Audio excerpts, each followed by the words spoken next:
in the river after rumours of loss, her name soon became the common talk of the town. Her erratic behaviour became at last so usual that people lost all interest as to her whereabouts, or whither she had wandered, and were contented to know that she arrived safe, though late. They were not curious to know if she had been dozing in a fog, or had rested for a day or two on a bank of mud. Whatever she had done, she had been too wary to collide, and, being too slow to dash through the waves, had allowed them to roll her over with very little power of resistance. These things happened, until she was condemned and sold, and her mooring place, to this day, is unoccupied by a successor. When I now cross the bridge and look down on her accustomed place, I think with a tender emotion of the past. After the Welsh prince had been deposed in her old age, accused of disobeying captain and crew, charged with being indifferent to her duties and forgetful of her responsibilities, her captain, losing his beloved ship, idled a few months ashore and died. No doubt he had grown to love her, but she had gone beyond the control of living man, and a score of the best seamen breathing could not have made her punctual to her duties. Therefore he could not reasonably answer the charges made against her. Some other company, it was rumoured, had chartered her for the Mediterranean, which would certainly be much better for her time of life, the Mediterranean being so large a body of water as compared with the Bristol Channel, would allow her more scope for manoeuvres.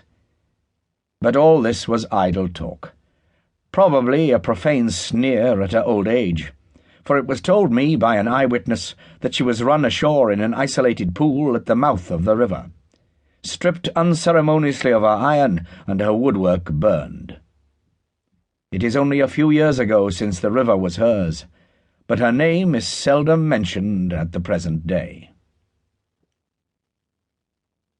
It was through being born in a public house that I became acquainted with the taste of drink at a very early age, receiving sups of mulled beer at bedtime in lieu of cocoa or tea, as is the custom in more domestic houses, so that, after my school days were over, I required but very little inducement to drink.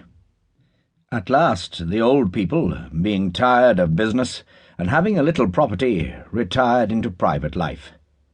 My father, whom I cannot remember, being dead, and my mother marrying the second time, much to the old folks' annoyance.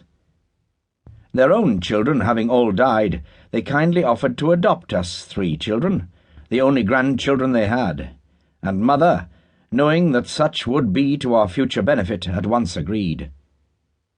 When we were settled in private life, our home consisted of grandfather, grandmother, an imbecile brother, a sister, myself, a maidservant, a dog, a cat, a parrot, a dove, and a canary bird.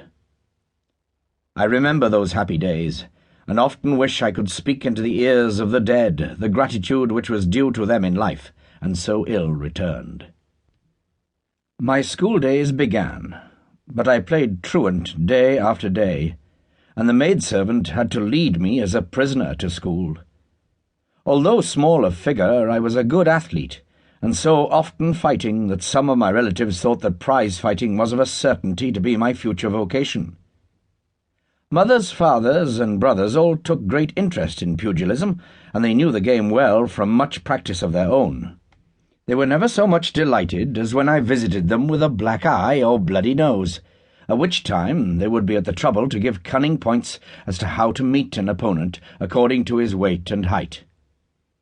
"He certainly has the one thing essential," they affirmed one to the other, "and that is the heart. Without that, experience would be of no account, but with that it will be the making of him." If I took off my coat to battle in the streets, the shirt itself came off in the lanes and fields.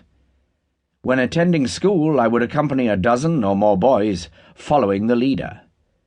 Needless to say, I was the leader, and being a good jumper, would leap over ditches that would try every nerve in my body. 2 or 3 would follow a little less successfully, and then we would bully and threaten the less active to make the attempt. Often we had to drag them out by the hair of the head.